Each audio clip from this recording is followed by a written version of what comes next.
JB타임즈. 더마카와 함께 시선집중의 문을 열겠습니다. 어서 오세요. 네, 안녕하세요. 더마카입니다. 오늘도 삐딱선 정신에 입각해서 주요 뉴스 챙겨드릴 텐데요. 그 전에 촌철님들의 인사 전해드릴게요.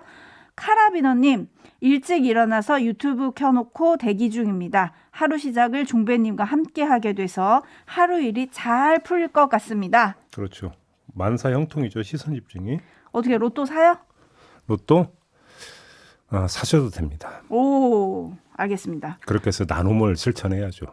나눔? 아하, 네. 일단 제가 한번 사볼게요. 그리고 오랜만에 오셨어요. 박로스님. 간만에 재택이라 생방 함께합니다. 네. 익숙한 닉네임이죠. 네. 반갑습니다. 그리고 3414님. 또 깨알같이 이렇게 챙겨주셨는데요.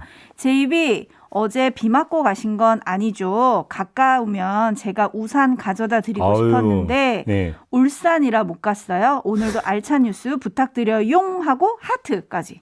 네. 그래서 그러니까 뺏어놓은 비닐 우산이 2개가 있었기 때문에 그중에 하나 들고 갔습니다. 뺏어놓은요? 예, 아니요. 주순. 여기서 이제 그 굴러다니는 우산이 좀 있거든요. 그래서 제가 챙겨놓은 게 있어요. 그거 제 겁니다. 뭐 저기 도장 찍어놨나?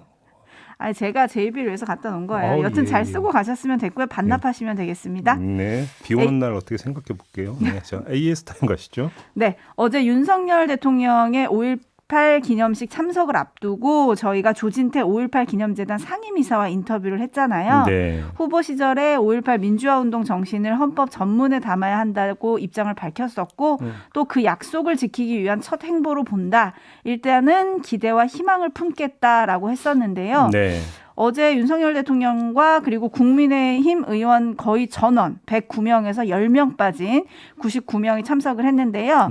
함께 임을 위한 행진곡도 불렀습니다. 네. 윤석열 대통령은 5.18 희생자 유족들에게 기념식에 매년 참석하겠다라는 약속도 했다고 합니다. 네. 하지만 기념사에서 5월 정신을 헌법 전문에 넣겠다는 말을 하지 않아서 반응이 좀 엇갈리고 있는데요. 민주당은 국회 헌법개정 특위 구성을 제안을 했지만 국민의힘은 일단 거부했습니다. 네. 이 점을 좀 짚어야 할 것 같은데 왜 윤석열 대통령은 5.18 정신을 헌법에 넣자는 말을 기념사에 안 했을까요?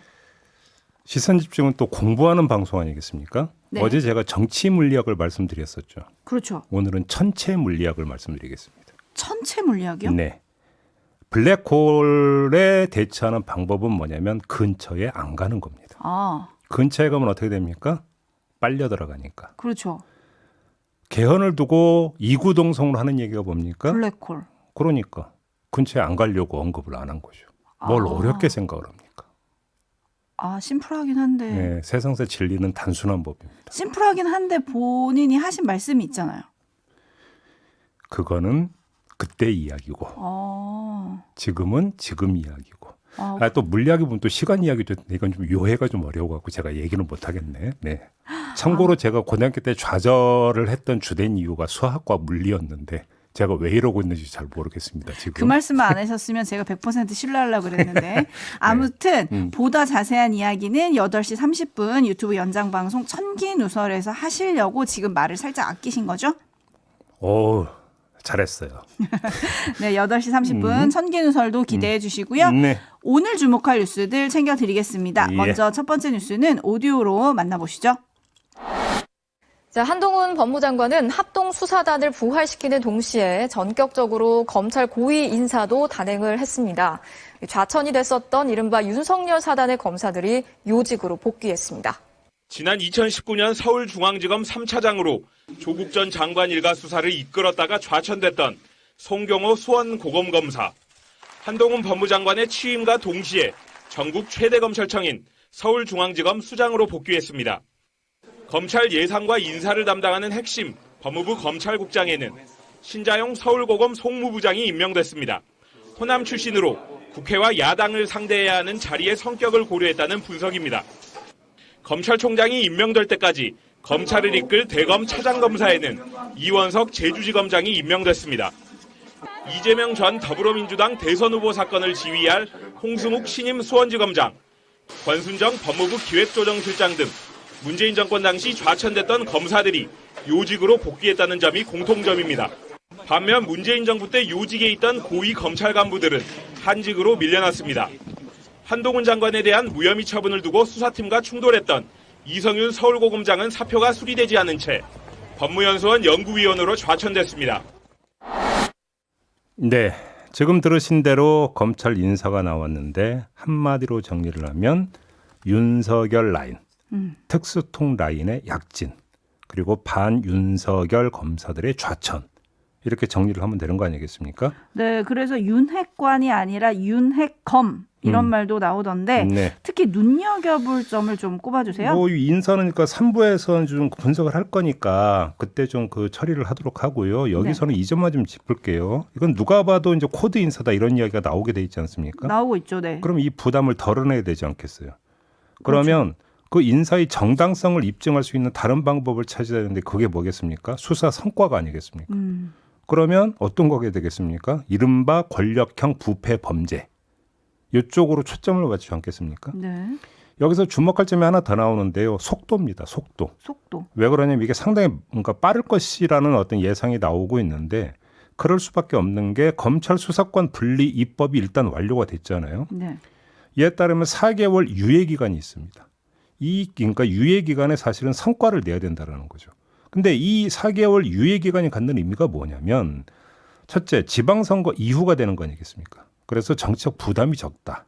수사 환경이 그 조성된다라는 점이 하나가 있고요.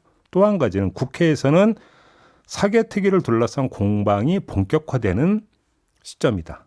또 이런 요인도 있는 거 아니겠습니까? 네. 그래서 이 두 요인을 고려해 볼 때 짧고 굵게 한 건을 건짐으로써 이번 인사의 반발을 억누르고 나아가서 검찰 수사권 분리 후속 조치 주도권을 지배할 것이다. 이런 예상은 충분히 할 수 있는 것이죠. 네. 그래서 상당히 속도 빠르게 진행이 될 가능성이 있다. 이렇게 볼 수 있는데요. 이렇게 보면 이후 전국 그림이 대충 그려집니다. 민주당의 숫자, 의원 숫자죠. 네. 그다음에 윤석열 대통령의 사정. 이것이 정면으로 맞부닥치는 형국이 조성될 수도 있다라는 이야기가 되겠죠.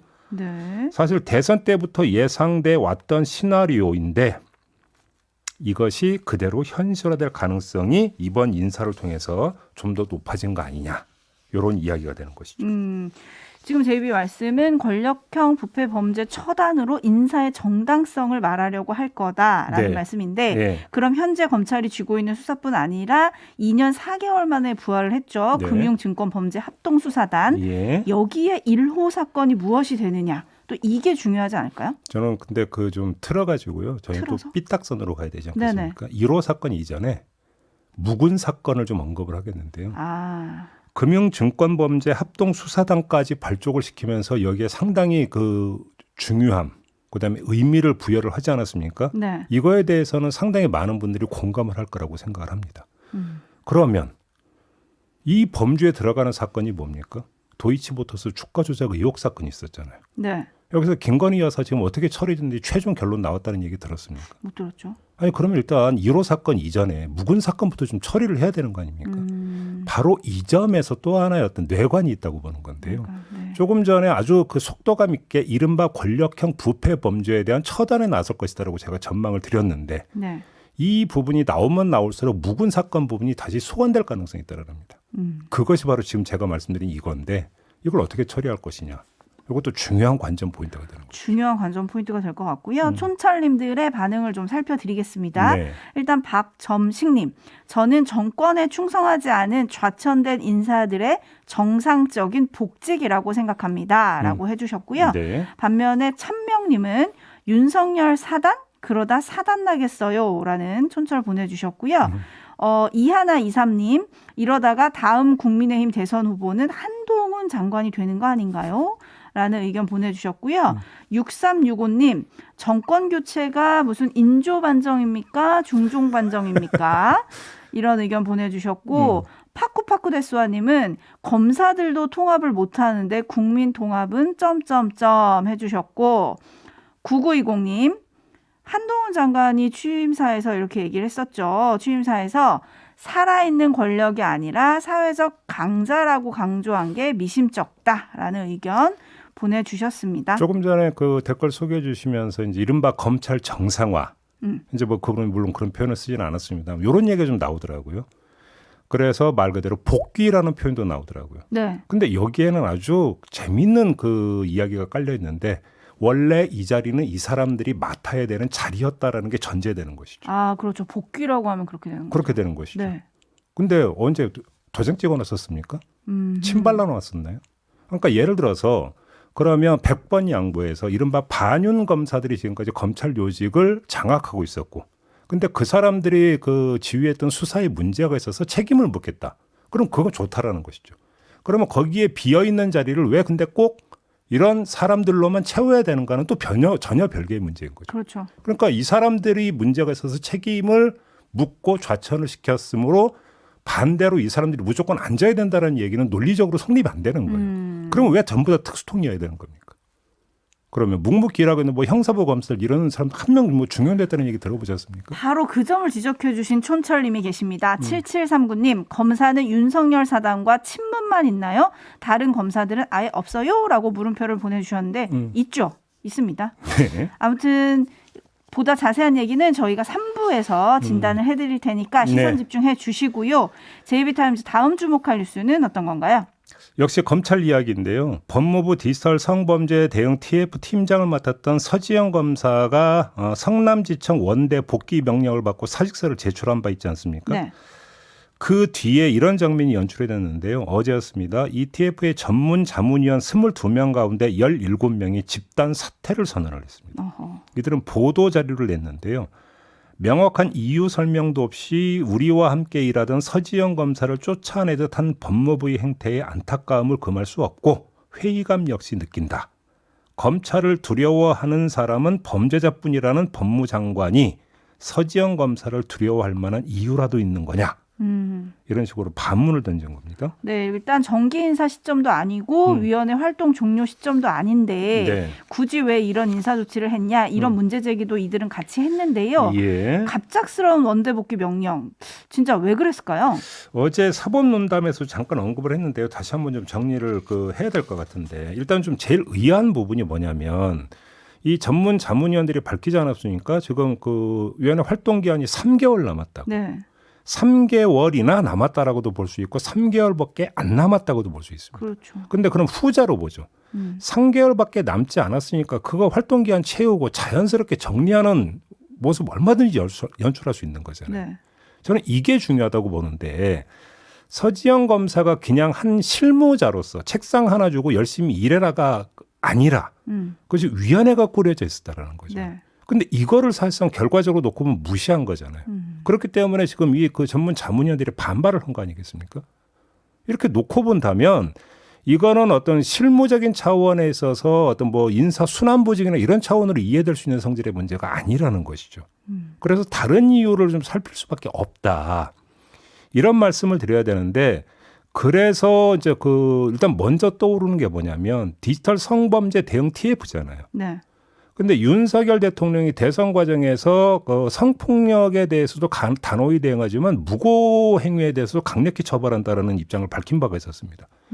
혹시 이런 이 문제에 대한 접근법의 차이가 TF를 바라보는 시각의 차이를 낳았고 그래서 이것이 인사로 이어진 것이냐. 일단 이 점이 좀 점검이 돼야 된다는 거예요. 왜 그러냐면 지금 이 위원회를 사실상 총괄했던 사람을 그냥 덜컥 전부 조치를 해버리면 위원회가 제대로 굴러가지 않을 거라는 거 다 알잖아요. 네. 그럼에도 불구하고 이렇게 했다면 당연히 이 연결지어서 생각을 해볼 수밖에 없는 거 아니겠습니까? 이 점이 한 가지가 있는 거고 만약 이게 아니라면 그 다음에 남는 건 하나예요. 서지영 검사가 TF팀장을 맡은 게 문재인 정권 하에서였다. 그렇죠. 이 점만 남게 되는 거잖아요. 그런데 이거야말로 정치 논리를 앞세운 갈라치기 아닙니까?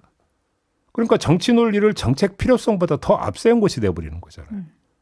그러니까 전문 자문위원들은 바로 이 점을 주목하면서 한동훈 장관을 비판을 하던데 이런 비판과 반발이 서지영 검사로 한정이 되는 게 아닐 수도 있다는 겁니다. 제가 조금 전에 그러면 왜 윤석열 라인과 특수통밖에 없느냐라는 말씀을 드렸잖아요. 이게 다 연결이 되는 거죠. 이렇게 되면 갈라치기의 이유가 서지영 검사의 정치적인 측면이라고 하면 또 검찰 조직 내부에서는 특수통 라인의 입장에 따라서 이해에 따라서 갈라치기 하는 거냐 이런 얘기로 연결이 되어버리면 검찰 인사는 두고두고 계속 논란거리가 될 수밖에 없다. 네. 이런 이야기가 되는 것이죠. 그러니까요. 김국사님, 정권 교체 일어났더니 문재인 정부와 다를 바가 없는 거 아닌가요? 라는 의견 주셨고 9902님은 성범죄 대응이 친정부 반정부가 될 수 있나요? 라고 해주셨는데 일단 판단은 촌철님들이 해주셔야 할 것 같습니다. 네. JB타임즈 다음 주목할 뉴스는 어떤 건가요? 김대기 대통령실 비서실장이 그저께 국회 운영위원회에 출석을 했어요. 이 자리에서 윤석열 대통령 출퇴근에 따른 시민 교통 불편 문제가 제기가 됐고 이 문제를 지적하는 야당 의원들에게 답한 게 뒤늦게 논란이 됐는데 한번 들어보시죠. 출퇴근을 하시는데 일반 시민들은 대통령 차량을 위해서 이동의 제약을 굉장히 많이 받고 있다고 얘기하는데 어떻게 보시나요? 경찰청이나 그런 데서 그 모니터링 하고 있는데 그렇게 심각하다고는 못 들었습니다. 예. 문제 없다고 보십니까? 어느 나라든지 대통령이 이동하실 때는 그런 불편이 있을 겁니다. 예. 그래서 우리도 국민들이 이해해야 된다고 보시는 그래서 거예요? 저희도 빨리 관절을 저 한남동 쪽에 있는 관절을 빨리 그러니까 그때까지는 국민들이 이해를 해라. 하겠습니다. 그럼 다른 대안이 있으십니까? 네, 자 이렇게 이제 이야기가 오갔는데요. 김민석 더불어민주당 총괄선대본부장이 어제 이걸 강력히 비판을 했거든요. 그 얘기도 마저 들어보시죠. 이렇게 오만하고 반지성적인 국민 갑질 발언을 한 김대기 비서실장의 정식 사과를 요구합니다. 만약에 조속하게 정식 사과하지 않으면 저는 김대기 비서실장의 해임을 요구하겠습니다. 아니, 대안을 대통령실에서 내야지 왜 국민한테 내라 그럽니까? 국민을 개돼지로 하는 겁니까? 네. 왜 이렇게 세게 치고 나왔을까요? 일단은 그 서울시민 교통 문제가 이슈로 떠오른 상태니까 그걸 타고 들어가겠다는 의도로 일단 읽어야 되는 측면이 있죠. 뭐 이건 ABC인 것 같고요. 이거 말고 주목할 점이 좀 하나 떠 있는 것 같은데 김민석 본부장이 덧붙인 말이 있어요. 조만간 대통령 관저 설치와 관련한 법안을 제출할 것이고 이게 민주당의 최우선 입법 가운데 하나가 될 것이다. 네, 그리고 본인 명의로 대표 발의를 했다는 뉴스까지 나왔더라고요. 그래서 이제 그 내용이 관저 설치 심의위원회를 행정안전부 산하에 구성을 하고 국민에게 투명하게 보고하도록 한다. 이런 건데요. 네. 어찌 본다면 이거는 너무나 당연한 그러니까 접근법일 수가 있어요. 왜냐하면 한두 푼 들어가는 것도 아니잖아요. 네. 예산이. 근데 예산이 집행이 되려면 법률적 근거가 있어야 되는 거잖아요. 그러면 법률적 근거가 없는 상태에서 다른 예산을 끌어다가 관저를 짓는다? 한두 푼이면 어떻게 좀 뭐 융통성이 있을지 모르겠지만 이건 그런 규모가 아니잖아요. 그렇기 때문에 당연히 근거 법률을 마련한다라고 이해를 하면 아무 문제가 없는 접근법이죠. 근데 제가 주목하는 부분은 더불어민주당은 지금까지 대통령실 이전에 대해서 원천적으로 계속 비판을 해오지 않았습니까? 네. 예를 들어서 송영길 후보 같은 경우는 5년 후에는 청와대로 되돌아갈 수도 있다는 얘기도 저희 인터뷰에서 한 바가 있었거든요. 그렇죠. 근데 관저 설치법을 만든다는 이야기는 뭐가 됩니까? 대통령실 용산 이전을 이제 기정사실로 놓고 그래서 그 용산 안에 대통령 관저도 설치한다라고 하는 방향을 잡은 거라고 봐야 되는 것이죠. 그러면 사실은 조용한 방향 전환이다. 이렇게도 이해할 수 있는 측면이 있는 것이죠. 네. 근데 김민석 의원이 대표 발의한 법률안에 보면은 관저 설치로 인해서 토지 소유자나 관계인이 손실을 입은 경우 관저의 경호 보완에 관한 조치, 대통령의 출퇴근 등으로 인한 교통 통제 등으로 발생한 손실은 국고에서 보상토록 한다라는 내용을 담았다 그러거든요. 일단 근데 관저 예정 부지가 지금 용산 아니잖아요. 네. 이렇게 아하. 마무리를 일단 해야 될 것 같습니다. 알겠습니다. 자, 더마카 수고하셨어요.